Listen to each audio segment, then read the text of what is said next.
कभी कभार एक अजीब सी बेचैनी होती है, शायद खुद को ढूंढने की। मुझे भी थी, इश्क की। कहते हैं कि इश्क के 7 पड़ाव होते हैं। कभी किसी को देखकर ऐसा लगा है कि वक्त थम सा गया हो। यह है इश्क का पहला पड़ाव, दिलकशी। भाई, हम बनारस क्यों आए हैं? पता नहीं यार, एकदम से प्लान बन गया। स्टेशन की भीड़ को पीछे छोड़कर और बनारस की गलियों की तरफ बढ़ते हुए मेरे दिल में एक अलग सा ही सुकून महसूस होने लगा। शायद यही दिलकशी है, जब बिना कुछ देखे ही उस शहर की हवा आपका दिल जीत ले।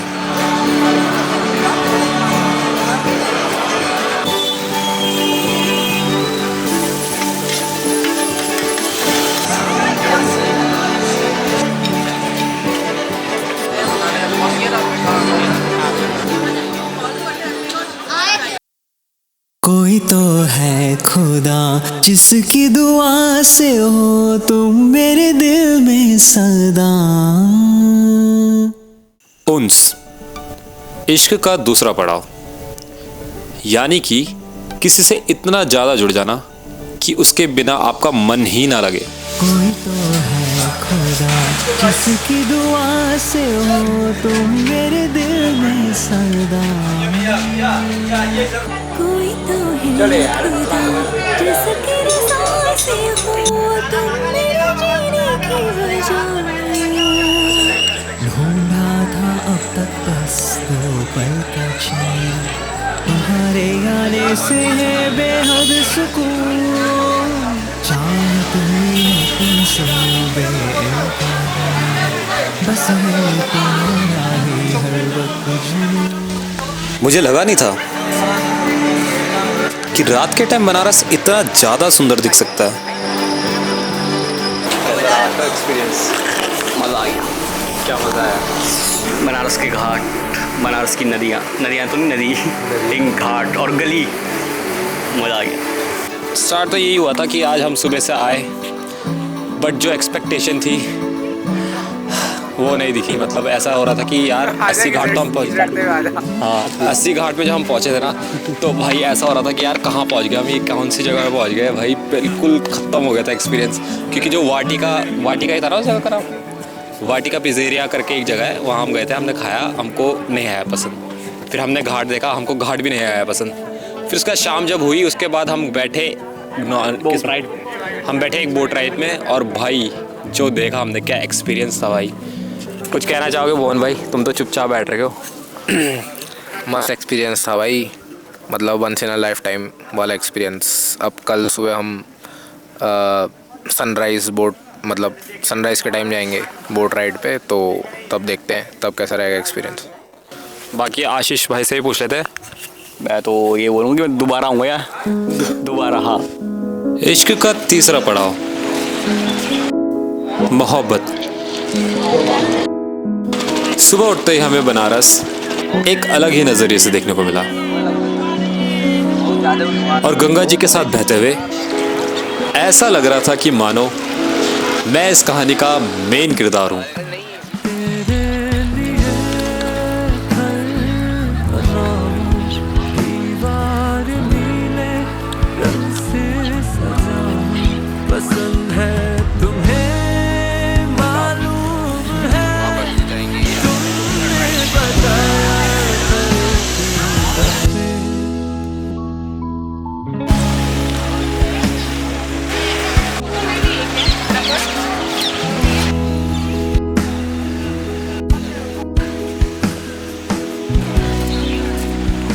अकीदत, इश्क का चौथा पड़ाव, यानी कि किसी पे इतना ब्लाइंडली ट्रस्ट करना कि आपको कोई और चीज़ दिखे ही ना, जो कि हमारे भुवन भाई को भी हुआ।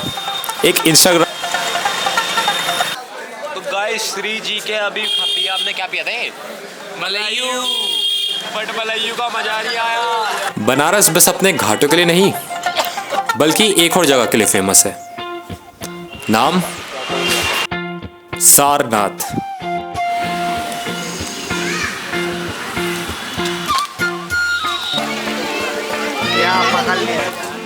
कहते हैं कि भगवान बुद्ध ने यहाँ पे अपना पहला उद्देश्य दिया था। देखो भाई, जेल के बाहर कैदी, यहाँ से खींचना पड़ रहा है हमें स्तूप, जो भी क्या बोलते हैं इसको।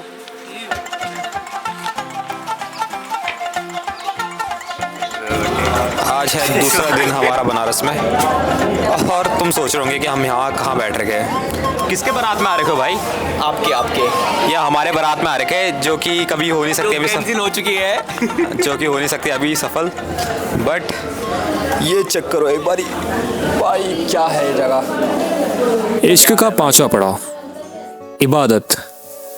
गहराई का एक ऐसा रूप जहाँ शब्द खत्म हो जाते हैं लेकिन साधना जन्म लेती है।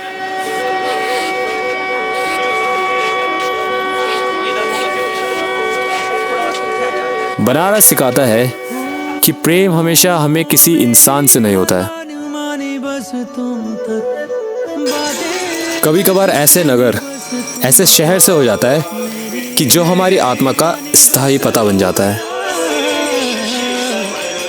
मेरे सुख दुख आते जाते सारे तू तक सोने यार तू तक। अब हम पहुंच चुके हैं इश्क के 6वें पड़ाव में, जुनून। जिसे पाने की इच्छा कम और जीने की इच्छा ज्यादा होने लग जाए। जैसे एक झूमता शराबी नशे में हंसता नाचता गाता और डगमगाता है, वो किसी भी मोड़ पर धूल उड़ाता मुसाफिर सा बन जाता है। इस शहर में आते ही हमें भी कुछ ऐसा ही एहसास होने लगा।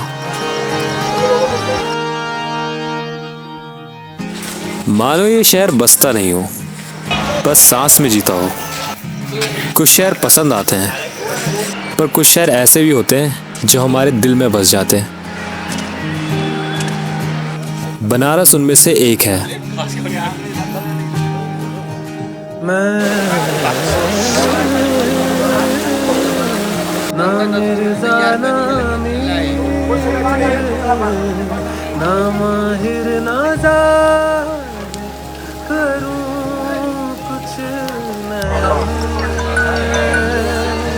बनारस प्रेम है, जहाँ पास होना भी दूरी सिखाता है।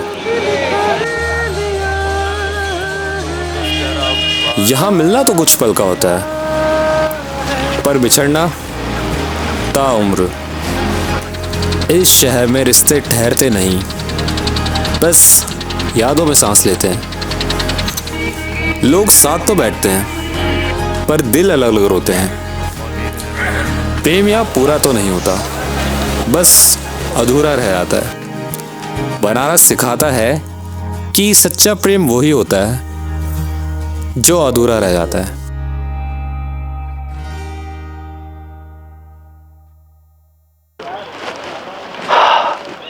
वाह यार। अंकित, इस साल नंदा देवी यात्रा नहीं है। क्या?